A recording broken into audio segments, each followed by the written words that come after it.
नमो भगवते वासुदेवाय नमः। आप सभी का हमारे चैनल आध्यात्मिक सागर में हार्दिक स्वागत है।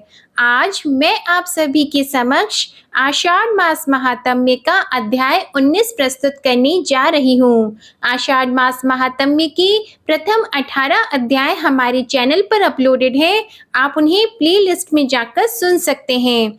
तो आइए शुरू करते हैं आषाढ़ मास महात्म्य का अध्याय 19। इस अध्याय में सूर्य नारायण की द्वादश मूर्तियों का वर्णन है। राजा शतानीक सुमंतु मुनि से पूछते हैं कि हे महाराज, जब चंद्रभागा नदी के तट पर सांब ने सूर्य नारायण की स्थापना की तब वह स्थान प्राचीन ठहरा, फिर आप उसका इतना महात्म्य क्यों कहते हैं? राजा का संदेह सुनकर सुमंतु मुनि ने कहा कि हे राजन, स्थान तो सूर्य नारायण का वहां सनातन है। सांब ने पीछे स्थापना की है, इसका हम विस्तार से वर्णन करते हैं, प्रीति से सुनो। इस स्थान में पर ब्रह्मा स्वरूप जगत के स्वामी श्री सूर्य नारायण ने मित्र रूप से तय किया है और सब देवता तथा मनुष्यों को बनाकर आप वाराह रूप धार कर अदिति के गर्भ से उत्पन्न हुए, इसी से आदित्य कहलाए। इंद्र, धाता, पर्जन्य, पूषा, त्वष्टा, अर्यमा, भग, विवस्वान, अंशु, विष्णु, वरुण और मित्र, ये 12 सूर्य भगवान की मूर्तियां हैं। इन्होंने सब जगत व्याप्त कर रखा है। इनमें से पहली इंद्र नामक मूर्ति देवाराज में स्थित है और सब दैत्य दानवों का संहार करती है। दूसरी धाता नामक मूर्ति प्रजापति में स्थित होकर सृष्टि रचती है। तीसरी पर्जन्य नामक मूर्ति किरणों में स्थित होकर अमृत बरसाती है। चौथी पूषा नामक मूर्ति मंत्रों में स्थित होकर प्रजाओं का पोषण करती है। पांचवी त्वष्टा नामक मूर्ति वनस्पति और औषधियों में स्थित है। छठी अर्यमा नामक मूर्ति प्रजा का संवरण करने के लिए पुरों में स्थित है। सातवीं भग नामक मूर्ति पृथ्वी और पृथ्वी के धर्मों में स्थित है। आठवीं विवस्वान नामक मूर्ति अग्नि में स्थित है और जगत का अपलायन करती है। 10वीं विष्णु नामक मूर्ति दैत्यों का नाश करने के लिए सदा अवतार लेती है। 11वीं वरुण नामक मूर्ति जगत को जीवन देती है। समुद्र में उसका निवास है, इसी को वरुणालय कहते हैं। और 12वीं मित्र नामक मूर्ति लोकों पर अनुग्रह करने के अर्थ चंद्रभागा नदी के तट पर विराजमान है। यहाँ सूर्य नारायण ने वायु भक्षण करके तप किया है और मित्र रूप से यहाँ स्थित है। इससे इस स्थान को मित्र पद भी कहते हैं। यही सांब ने सूर्य नारायण की आराधना करके मनोवांछित फल पाया है। जो पुरुष भक्ति से सूर्य नारायण को प्रणाम करें और भक्ति से उनकी आराधना में प्रवृत्त हो, वे सूर्य लोक में निवास करते हैं। राजा शतानीक पूछते हैं कि हे सुमंतु मुनि, सांब को सूर्य नारायण की आराधना किसने बताई और शाप के अनंतरन सांब ने अपने पिता श्री कृष्ण चंद्र से क्या कहा, यह कथन करें। सुमंतु मुनि कहने लगे कि हे राजन, शाप के अनंतर सांब ने अपने पिता से कहा कि महाराज, आपके बुलाने से मैं यहाँ आया और कुछ मैंने अपराध भी नहीं किया, फिर आपने मुझे ऐसा घोर शाप किस लिए दिया? अब आप मेरे ऊपर अनुग्रह करें कि इस विपत्ति से मैं छूट जाऊं। सांब का दीन वचन सुनकर और सांब को निरपराध जानकर श्री कृष्ण भगवान ने कहा कि हे पुत्र, जो हुआ सो हुआ, अब तुम सूर्य नारायण की आराधना करो, जिससे यह तुम्हारा क्लेश निवृत्त हो जाए। हमने यह भी जाना कि नारद जी ने क्रोध करके तुमको यहाँ भेजा है।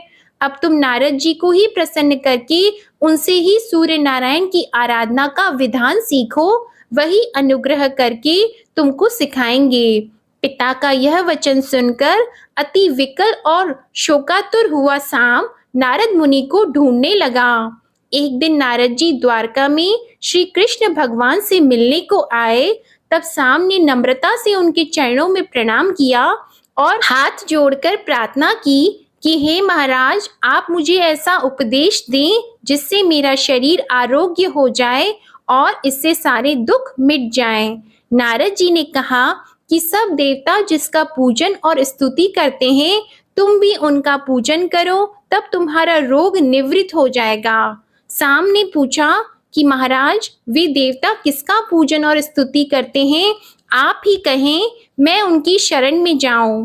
पिता की शापाग्नि मुझे दग्ध कर रही है। ऐसे कौन से देवता हैं जो करुणा करके मुझे इस विपत्ति से छुड़ाएंगे? साम का यह अति दीन वचन सुनकर नारद जी बोले कि सब देवताओं के पूज्य, स्तुत्य और वंदनीय सूर्य नारायण हैं। हे साम, अब हम सूर्य नारायण का प्रभाव वर्णन करते हैं। नारद जी ने कहा कि हे साम, किसी समय हम सब लोकों में विचरते हुए सूर्य लोक में पहुंचे। वहां देखा कि देवता, गंधर्व, नाग, यक्ष, राक्षस और अप्सरा सूर्य नारायण की सेवा में तत्पर हैं।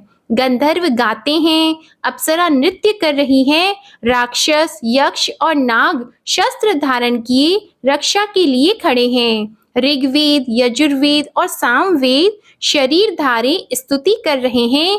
तीनों संध्या एक मूर्ति धारण कर हाथों में वज्र और बाण लिए सूर्य नारायण के पास खड़ी हैं। पहली संध्या रक्तवर्ण, दूसरी मध्य चंद्र के तुल्य श्वेत वर्ण और तीसरी का वर्ण भौम ग्रह के समान है। आदित्य, वसु, रुद्र, मरुद, अश्विनी कुमार आदि सब देवता तीनों काल उनका पूजन करते रहते हैं। अंबुजा का सूर्य भगवान को प्रभात होते ही ब्रह्मा जल पूजते हैं। चक्र रूप को मध्याह्न में, विष्णु भगवान और आकाश रूप को सायंकाल के समय रुद्र भगवान यजन करते हैं। गरुड़ का बड़ा भाई अरुण उनका साथी है। काल के अवयवों से उनका रथ बना हुआ है।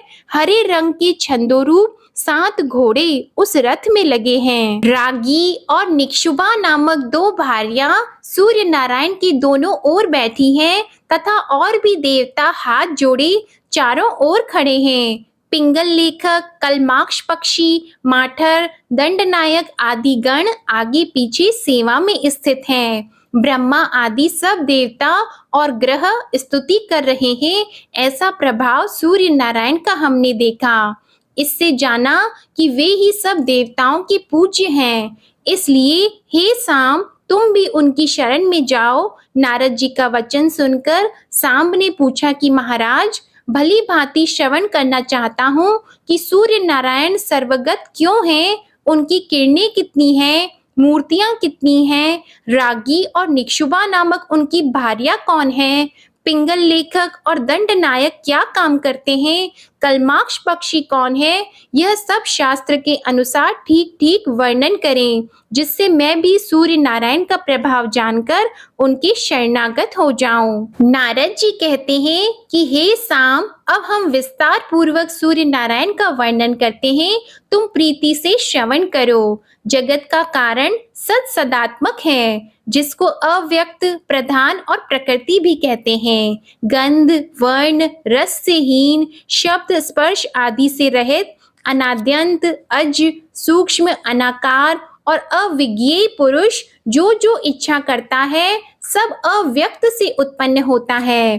प्रलय के समय काल रूप और पालन के समय विष्णु रूप ग्रहण करता है। ये 3 अवस्था 3 गुणों के अनुकूल पुरुष की है। वही हिरण्य गर्भ है। सबके आदि में होने से आदित्य, न उत्पन्न होने से अज, महान होने से महादेव, लोक का अधीश होने से ईश्वर, बृहत होने से ब्रह्मा, उत्पन्न होने से भव, प्रजा के पालन से प्रजापति, पुर में शयन करने से पुरुष, किसी से भी न उत्पन्न होने से स्वयंभू और हिरण्य अर्थात स्वर्ण के अंड में रहने से हिरण्य गर्भ भी वही परमात्मा कहलाता है। जल का नाम नार है। नार में निवास करने से वही नारायण कहलाता है। अरु यह शीघ्रता वाचक अव्यय है। समुद्र रूप हो जाने से जलों में शीघ्रता नहीं रहती, इसी से उनको नार कहते हैं। प्रलय के समय सब स्थावर जंगम नष्ट हो जाते हैं, संपूर्ण जगत एकार्णव हो जाता है, तब वह पुरुष नारायण रूप से उस समुद्र में शयन करता है। सहस्त्र सिरों से युक्त, सहस्त्र भुजा, सहस्त्र ही नेत्र, चरण और मुखों से युक्त वह पुरुष है, वही देवताओं में प्रथम देवता और जगत की रक्षा करने वाले हैं। इस प्रकार नारद मुनि ने सूर्य नारायण भगवान के प्रभाव का आंशिक वर्णन किया है। आज की कथा समाप्त हुई। बोलो सूर्य नारायण भगवान की जय। बोलो भगवान विष्णु और माता लक्ष्मी की जय। ओम नमो भगवते वासुदेवाय नमः। आप सभी पर भगवान विष्णु और माता लक्ष्मी की कृपा सदा बनी रहे। आशा करती हूँ आप सभी को आषाढ़ मास महात्म्य की कथा में आनंद आ रहा होगा। आपको वीडियो पसंद आए तो इसे लाइक करें, शेयर करें और कमेंट सेक्शन में ओम नमो भगवते वासुदेवाय नमः लिखना ना भूलें। हमारे चैनल आध्यात्मिक सागर को अगर अभी तक सब्सक्राइब नहीं किया है तो चैनल को सब्सक्राइब करके बेल आइकन भी दबाएं। धन्यवाद।